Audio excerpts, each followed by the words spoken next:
Assalamualaikum warahmatullahi wabarakatuh. Kami dari kelompok 5 ingin mempresentasikan hasil diskusi kami yang berjudul Mengelola Aspek Keuangan dalam UMKM. Dan berikut akan dijelaskan oleh rekan-rekan kelompok kami. Kelompok kami beranggotakan 5 orang.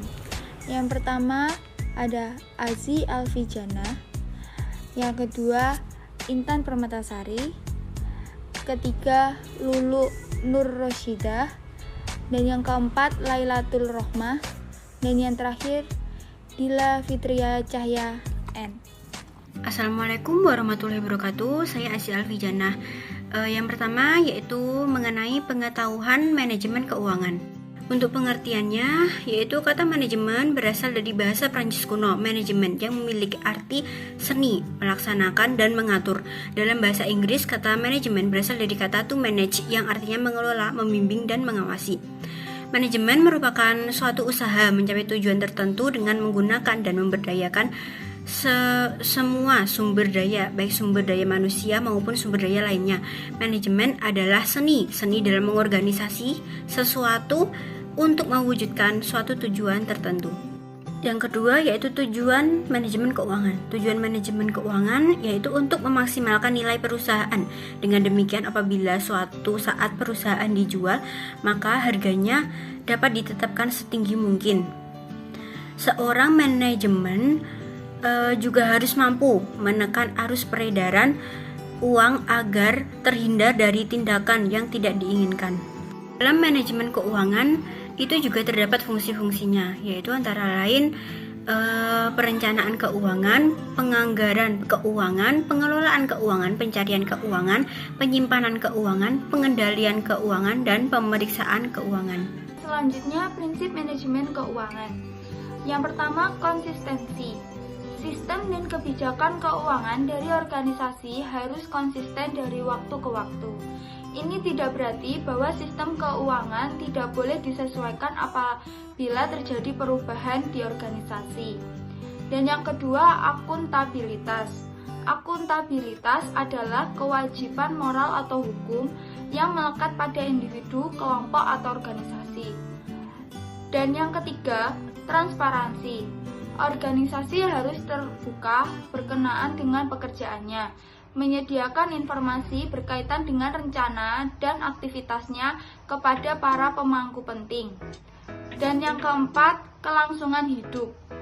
Agar keuangan terjaga, pengeluaran organisasi di tingkat strategis maupun operasional harus sejalan atau disesuaikan dengan dana yang diterima. Dan yang kelima, integritas. Dalam melaksanakan kegiatan operasionalnya, individu yang terlibat harus mempunyai integritas yang baik. Selain itu, laporan dan catatan keuangan harus tetap dijaga.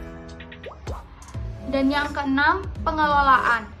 Organisasi harus dapat mengelola dengan baik dana yang telah diperoleh dan menjamin bahwa dana tersebut digunakan mencapai tujuan yang telah ditetapkan. Dan yang terakhir, standar akuntansi.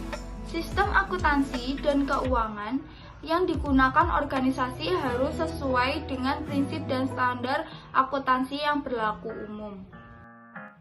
Yang selanjutnya adalah pembahasan subbab yang kedua, yaitu pengelolaan aspek keuangan. Aspek keuangan merupakan aspek yang digunakan untuk menilai keuangan perusahaan secara keseluruhan. Aspek ini sama pentingnya dengan aspek lainnya. Bahkan ada beberapa pengusaha menganggap justru aspek inilah yang paling utama untuk dianalisis. Karena dari aspek ini tergambar jelas hal-hal yang berkaitan dengan keuntungan perusahaan, sehingga merupakan salah satu aspek yang sangat penting untuk diteliti kelayakannya. Penilaian dalam aspek-aspek keuangan meliputi hal-hal seperti yang pertama, sumber dana yang akan diperoleh, yang kedua, kebutuhan biaya investasi, yang ketiga, estimasi pendapatan dan biaya investasi selama beberapa periode, termasuk jenis-jenis dan jumlah biaya yang dikeluarkan selama umur investasi. Yang keempat, proyeksi neraca dan laporan laba rugi untuk beberapa periode ke depan. Yang kelima, kriteria penilaian investasi. Dan yang keenam, rasio keuangan yang digunakan untuk menilai kemampuan perusahaan. Yang selanjutnya adalah sumber dana. Yang pertama yaitu modal asing atau modal pinjaman. Modal asing atau modal pinjaman merupakan modal yang diperoleh dari pihak luar perusahaan. Biasanya diperoleh secara pinjaman.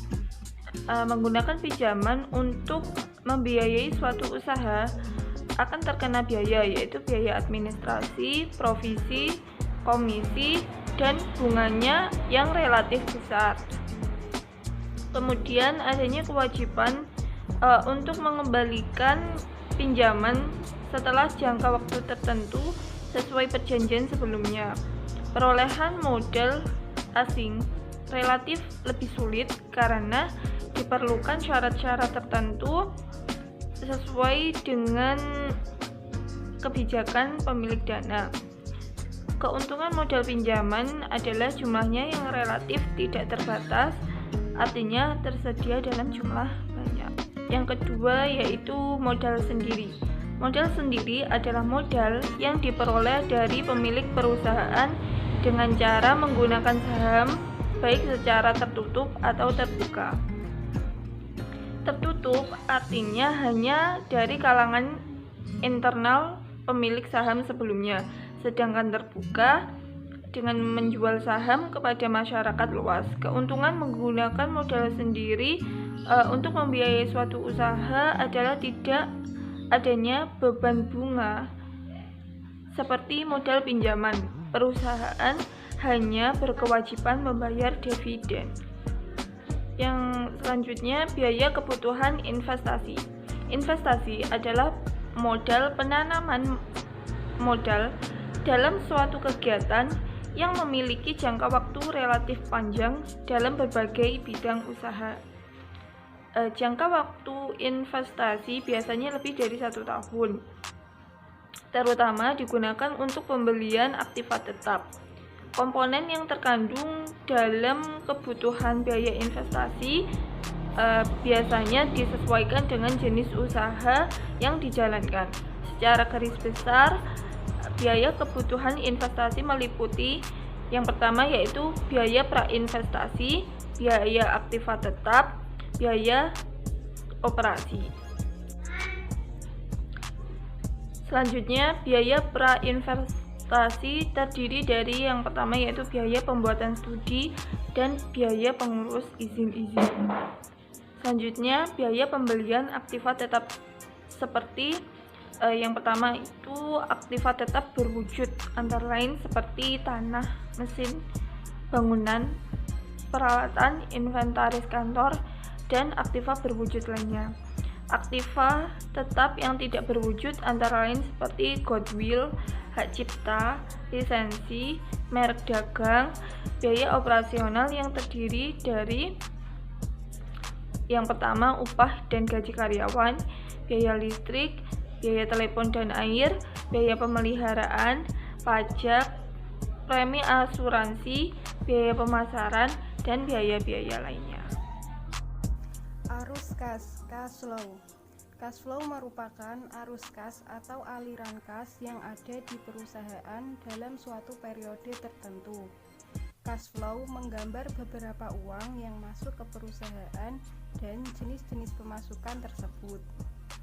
Cash flow juga menggambarkan beberapa uang yang keluar serta jenis-jenis biaya yang dikeluarkan.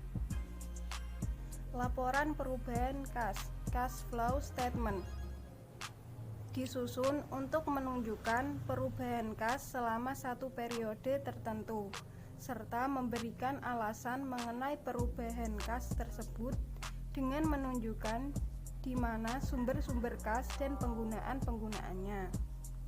Jenis-jenis cash flow yang dikaitkan dengan usaha terdiri dari A. Initial cash flow atau lebih dikenal kas awal yang merupakan pengeluaran pada awal periode investasi. B.